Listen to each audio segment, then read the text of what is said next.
All right, everybody. Good afternoon and welcome to episode 119 of the On Air Advocate. Where at the On Air Advocate, we look to provide education, support, and empowerment for all of those with different abilities, mental and medical illnesses, and their caregivers. For those of you who may not know me, my name is Tammy Flynn, and I am the host and producer of the On Air Advocate. And I am super excited if you are here joining us this afternoon or whether you are catching this on the replay. Now, as always, if you think any of the content that we are talking about today could be relevant for anyone in your circle, please hit the share button and share the love with others. Well, as some of you know, this month is Cerebral Palsy Awareness Month, along with National Cerebral Palsy Awareness Day is coming up this coming Monday, March 25th. And I could think of no better way than to kick off that celebration and get all of us ready for Monday than to have on my next guest, which is Ronda Tyler. She is a mother and advocate, and she is the founder of the Mari Cerebral Palsy Awareness Foundation. Welcome, Rhonda. Can you hear me, Rhonda? Okay, is it a lag? Okay, you're there.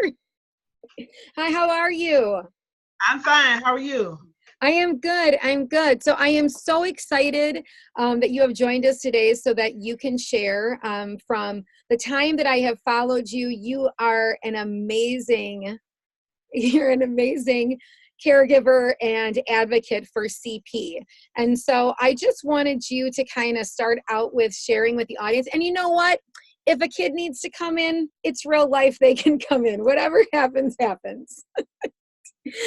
Don't worry about it. So I would just like you to kind of start out with sharing a little bit about your family's journey and story with cerebral palsy. Well, I have twin boys, and their name is Damari and Quamari. They're 3 years old, and the twins was born at 28 weeks. Okay. Quamari had more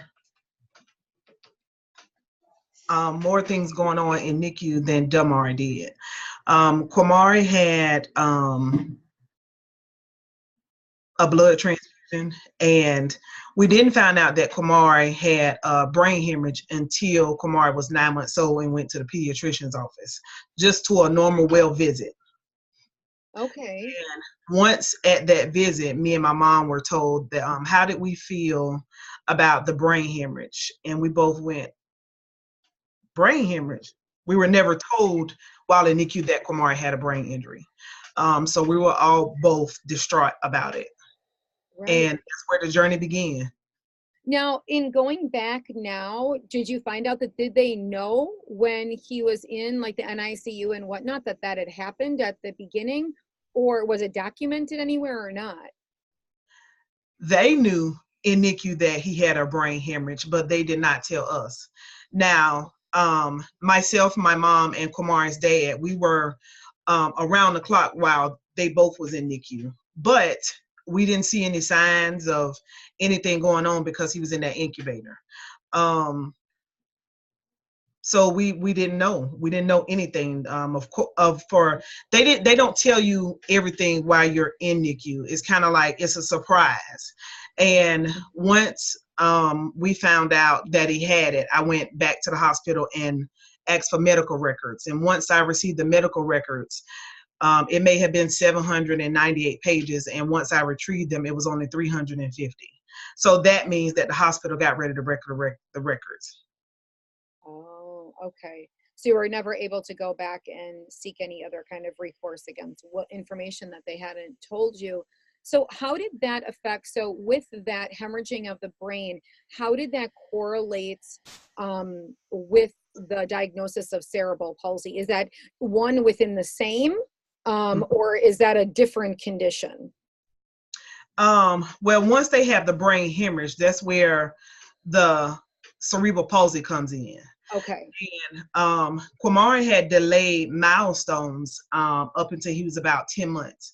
But one thing we noticed that he's always had his hands clenched in a ball. So that was the only thing that we saw that was different with Quamari. Like, why is his hands constantly clenched in a fist.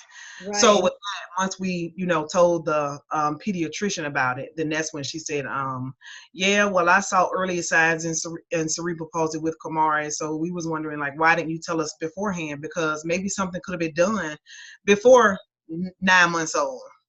Right. So, Therapies and things like that. right. Okay. And so the journey began there, and the boys are 3 months old.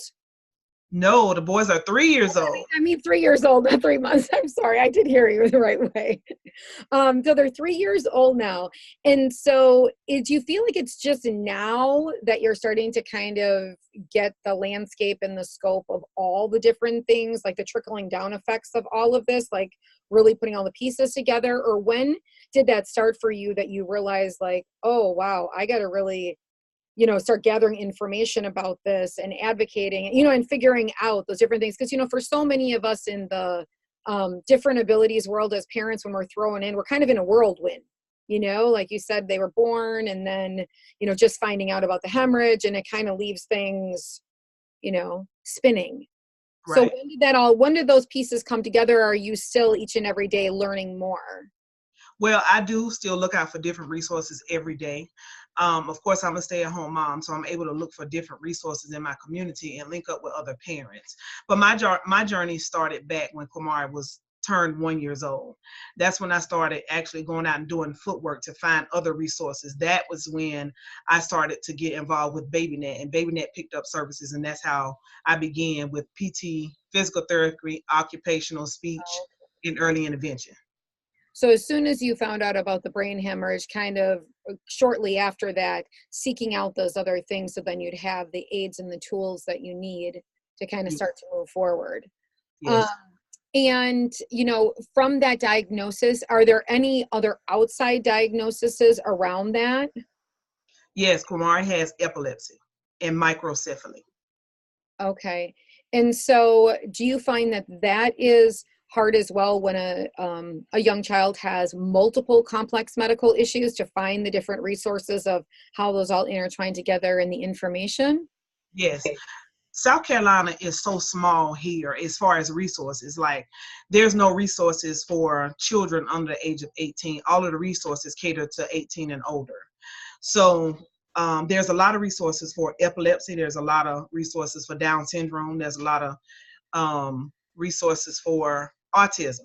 So with that being said, I figure, okay, well, we have to get the word out about cerebral palsy, because cerebral palsy is the most common disability, but it's unknown here. And my opinion is a lot of parents hide their children because they are ashamed. But I want to change that, because if society does not see our children, they'll never know that the disability is there. Right. So I try to do different community events to help the parents bring the children out. Yes, and if somebody wants to follow you on your page, you are rocking and rolling. I feel like you're always at an event. I am. She is somewhere. She is out.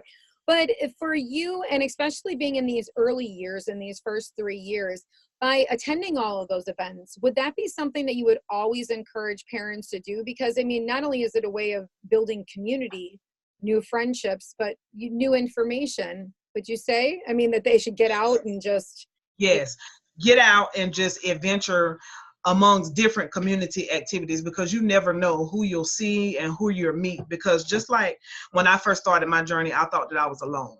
I thought that I was the only one going through it. And on my first year, I just stayed confined to my home, and I didn't want to go out because it was a journey, especially with twins. But going out and not knowing what society is going to say, what they're going to ask, and it's just a lot. When I first went out with my twins, like, people just running up to me as if they'd never seen twins before. And to see that one of them is disabled and one is in a wheelchair and one is not, that is what make people look. But staring does not spook me. So I'm open to all the questions. And when people come up to me, I just, hey, how you doing?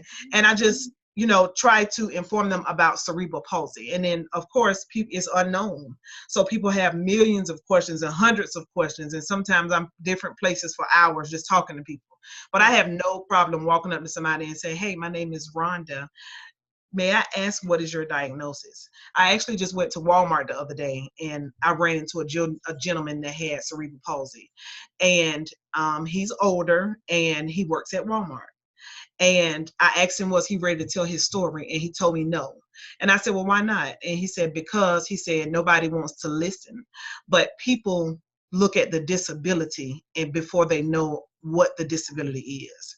So I told him, I said, well, we're going to spread awareness in the community about cerebral palsy. And did you know that this month is Cerebral Palsy Awareness Month? So I'm excited about that. I love meeting new parents. I love being an advocate with other parents because a lot of things are unknown, and especially here in South Carolina, there's not a lot of resources. So I do the best I can with working with other parents and getting them knowledgeable about it. And I think that is so great that you do that and you inspire other parents to do it, because sometimes people want to keep, to themselves. But as we know, those that don't experience what we're going through, a lot of times all of people's judgments, sometimes for kids in school, bullying actions that happen comes from kids and adults not knowing, right? Because the unknown is scary. But, Right. Knowledge is power. And if we're able to give people that knowledge and empower them to understand the conditions our young adults have or that we have as adults, it kind of alleviates that. It all goes away. It all goes away, all of that unknown fear, and really starts great conversations and educates for them to spread, that word as well. So within all of the things that you've done, how did the Mari Cerebral Palsy Awareness Foundation come to be? When was that born? About 2 years ago. Okay. I decided to sit down and write a story about what me and my family was going through first. And once I started that story, I end up running into 2 other parents that were sharing the same journey. So I just decided, I think I want to start something in the community that's just not about Kwamari, because this journey affects a lot of children. And at Kwamari Pediatrician office, I just went there one day and asked, how many children do you guys serve out of this office? And they told me 250 just out of that one pediatrician's office. So I went, wow. Now this is just one doctor's office. You can only imagine how many other children are right here in South Carolina, and the first thing you wonder is, where are they? So once I just went out and just started meeting other parents. It seemed like God just put them in my path. Everywhere I go, I run into somebody at least 3-4 times a week. I run into a parent of a child with CP or either an individual. That is so awesome. And so that's carried through. So with the foundation, do you do more of events or incorporate your foundation into others' events, or have it more as a support unit? It's kind of both. I do it as a support unit, but I do it so we can come together in the community, and I have a walk. So I do a CP awareness event walk every year, where I'm going to be doing it every year. This will be my 2nd year doing it. And most of the time I'm just pulled into a lot of other events, because once people see me out in the community doing things, they just want to join me. So I love it. I'm just excited. I want to join you. I'm like, she's at a cookout. She's at the park. She's at a bike rally. Like, I just see you. I'm always somewhere. All and you got kids, and you're just going. You're like not letting it hold you back at all. I can't. Now, with this being obviously the awareness month and that national day coming up on Monday, when people are watching this segment and maybe they haven't been touched or embraced in their life by others that have CP, but they want to be involved, what would be ways that you would encourage them that they can help spread that word, or the kind of the mission of those in the CP community to get, more research? Because obviously, with things being so unknown, where does research lie? Well, research needs dollars. And so that needs donations and foundations to get funded by those things to continue that on as well. So when people are thinking, aside from just donating monetarily, what are ways that they can get involved this month or on Monday? The best way to get involved is to share, because that's where most of everything comes from, is just people sharing and making things aware of cerebral palsy. The best way to share is just, you can always type in your search cerebral palsy, and plenty of pages and different things will come up. And that's how I find out about different things going on in the community. On Monday, we are hoping to get everyone to wear their green and hey, and just share the posts. Just constantly share different things that you see. Don't be afraid to reach out to anybody, especially me myself. If there's anybody else here in South Carolina, we have a group called South Carolina Bridging Gaps and Joining Families for parents and individuals. Even if they're over the age of 18, we still allow them to be in the group because they may know things or resources that us parents with younger children don't know. And through it all, we can all help each other. Yes. So would you be able to, when we're done with this segment, maybe just drop below in the comments, like the name of the group and those things so that people can reach out? Yes. For that. And then do you have, I know everybody can wear their green, but for your foundation, or is there any website for that people can go to, whether they purchase shirts or find other information about it? Well, I work with someone individually that does my shirts, Okay. but her business name is So Crafty Boutique.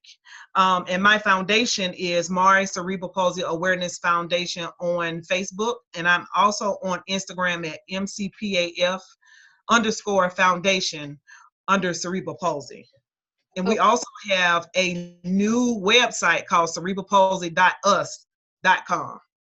Nice. So I will get all those links and stuff when we're done, and make sure that we can drop those below so people can go on and get the information. So as we kind of wrap up today, is there anything that you would like to either share or leave any parents that maybe right now they just had a child that was born with CP, or maybe they're going through the journey, that you have learned or that you would encourage them to do? I've learned on the journey is to start early, because if you wait longer as the child get older, other things occur. If you can catch different things and watch over the child while they are younger, you can prevent maybe their child is not crawling or not walking. If you can catch that stuff early, do so. Reach out to other parents that's been on the journey with older children, because those older children can teach us, this is where you start. Right. So just kind of stay connected. Mm-hmm. Parents are definitely the best resource you'll ever have, and from any book or even any website, is to talk to individual parents that have been traveling the journey, because we've all been there. And so it's great to share that with each other. So I encourage people as well. Try to find somebody older than your child, to connect with, so they can kind of do that proactive planning. So I love that. I'm going to drop everything below. I am going to sport my green again on Monday. Thank you. Does your shirt, because I can't see you from here. Does your shirt say anything on there? It just has a ribbon here. Okay. Oh, look at it. See, she's got her green on. I know you can see from just the top. That is awesome. I thank you, Ronda, today for sharing about your journey. We're going to get all of your information dropped below so that others can connect with you. Thank you. Thank you for having me.